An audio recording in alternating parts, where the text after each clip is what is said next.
The menopause has always come across as a very closed-off subject and is not openly talked about. The question is why. It is a completely natural change that cannot be avoided, and all women will go through it in their life. Approximately 13 million women in the UK are going through it right now. Despite the fact every woman will go through this change, many women don't fully understand what is happening to them, and we at Crimson Productions are here to change that. We took this curiosity to a menopause and sexual health specialist, Dr. Peter Greenhouse. Hi there, welcome. Hi there, I'm Peter Greenhouse, consultant in sexual health at the Western Integrated Sexual Health Service, that's the WISH Centre in Weston-super-Mare.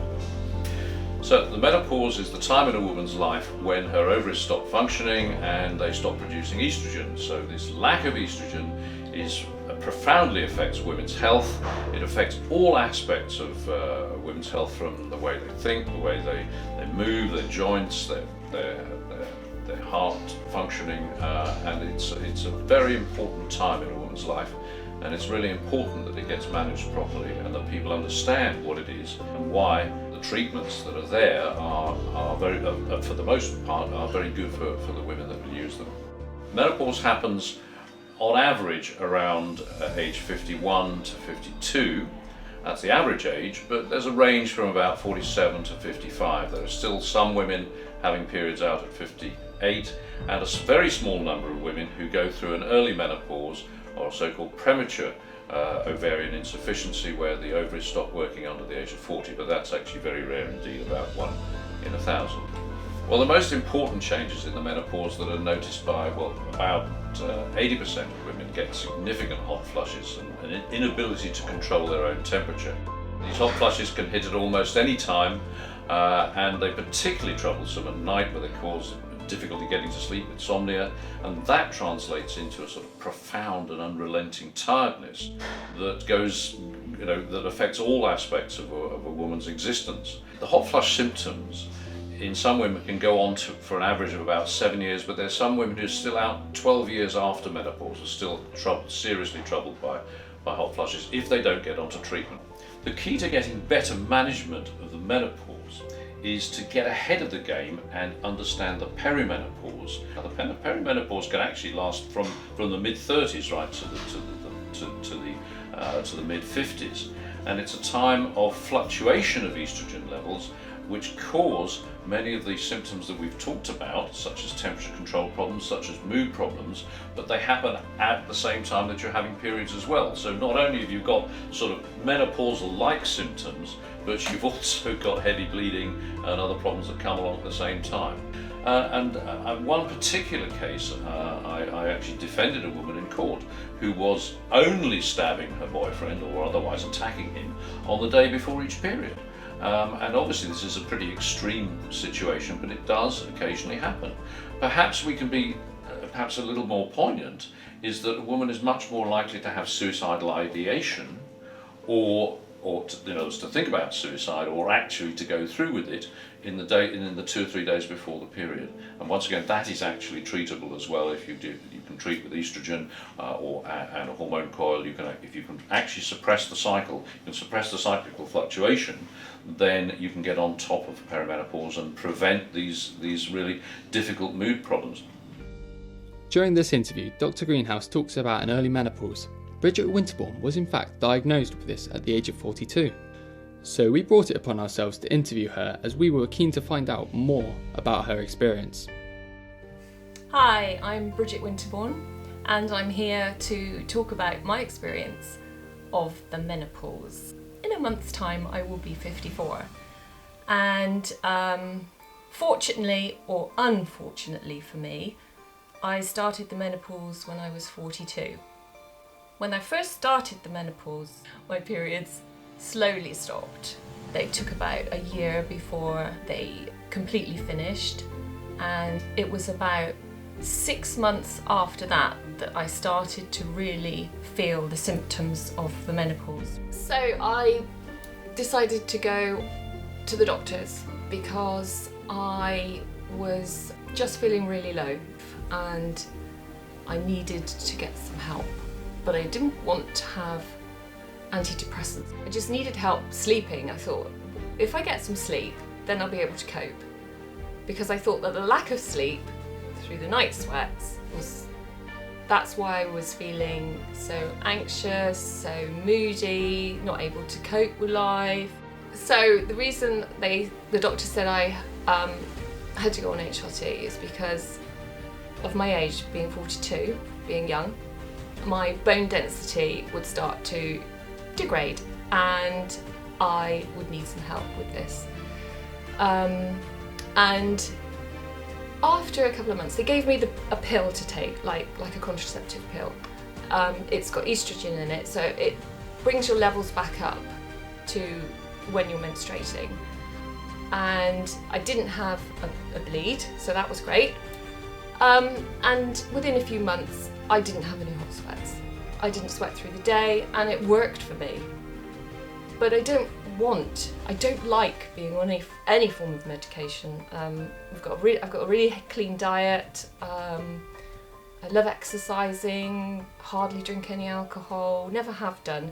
But I kind of got addicted to it. I was too frightened to come off of it because I just knew I wouldn't be able to cope with life again if I came off of it. So then I went from taking a pill to putting a patch on the side of my leg. So that was the lowest dose of HRT that they could give me. So I was putting a patch on a week, and that still seemed to keep my physical symptoms at bay. And I was on HRT for 8 years, and 3 months ago I stopped taking HRT. So it was about 10 years ago, I decided to make a sideline, pursue my hobby, which was art. I love painting. And I think now looking back, I needed a distraction. I needed to do something creative. It really helped to focus on something else. Because of the mood swings, I think I created some really good pieces of work, some real moody skies, some things that I actually went into my studio today and was trying to recreate some of those real moody skies that I used to paint about 10 years ago. I've just because I think I've come off of HRT, maybe I'm sort of able to create those emotions are all rolling inside of me still.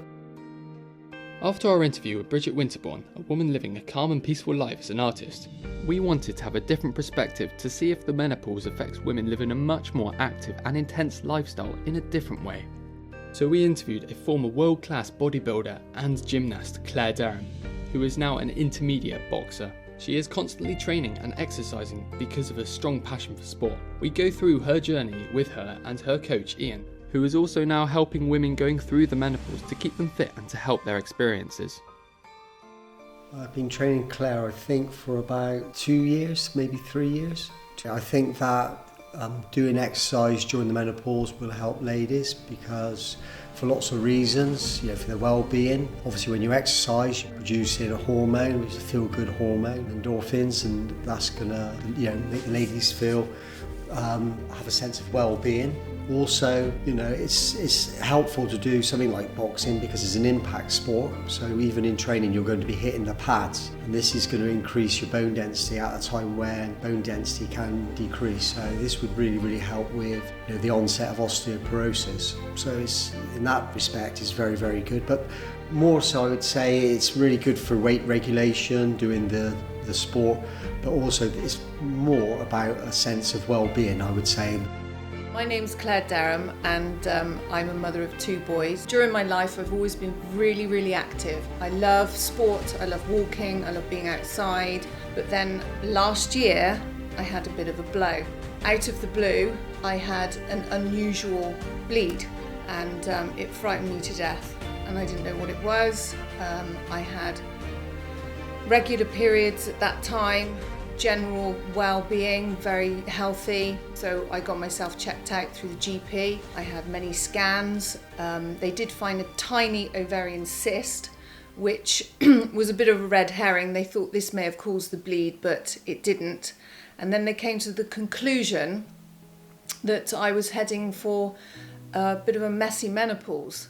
when I have a period, because it's not always at the same time at the moment, it's extremely heavy. In fact, it's so heavy that for 2 days of that cycle, I cannot leave the house because I bleed so much. And trust me, sleeping at night isn't always such a good thing either, because I do suffer with night sweats, and I'm drenched. And you know, that's hard because it's interrupting with my sleep. So tiredness is something that I'm suffering with. And even though I'm tired, and I can be so tired, I just want to sit on the couch, pop Netflix on and just watch a film. No, do your exercise, do what I know what's good for me, keep my body healthy, and I swear that is helping me. I can't say that it's going to help everybody out there, but I think the one thing that I want to genuinely talk about is how exercise can definitely help. As little or as much as I can possibly do, I will continue to do. As long as my body will allow me to do it, I will exercise, because 100% I know this helps. After hearing two different perspectives, we thought it would be a good idea to find out what it is like coming out the other side of the menopause in a greater depth. So we got in contact with another woman called Lydia Davies for a deeper insight into her experience. Hello everybody, my name is Lydia. I am 56 and I'm going to give you my version of events of going into the menopause. So I wake up feeling very tired in the mornings.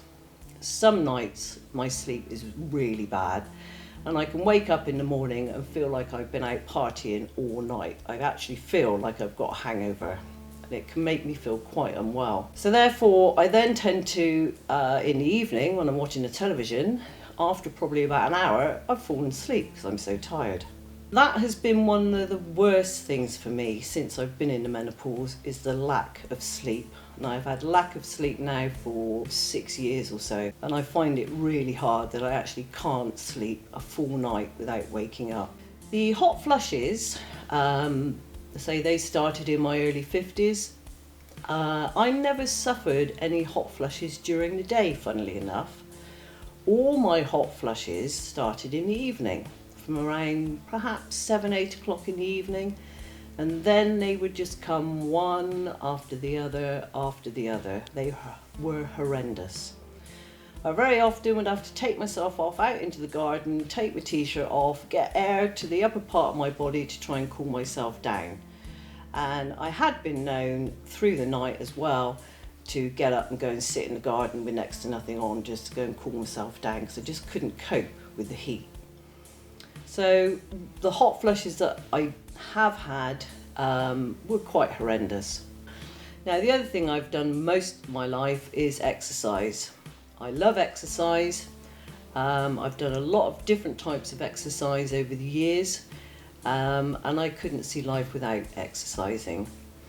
I love now to walk. I do a lot of walking. I find getting out in the fresh air and getting the daylight is really good for me. It makes me feel good.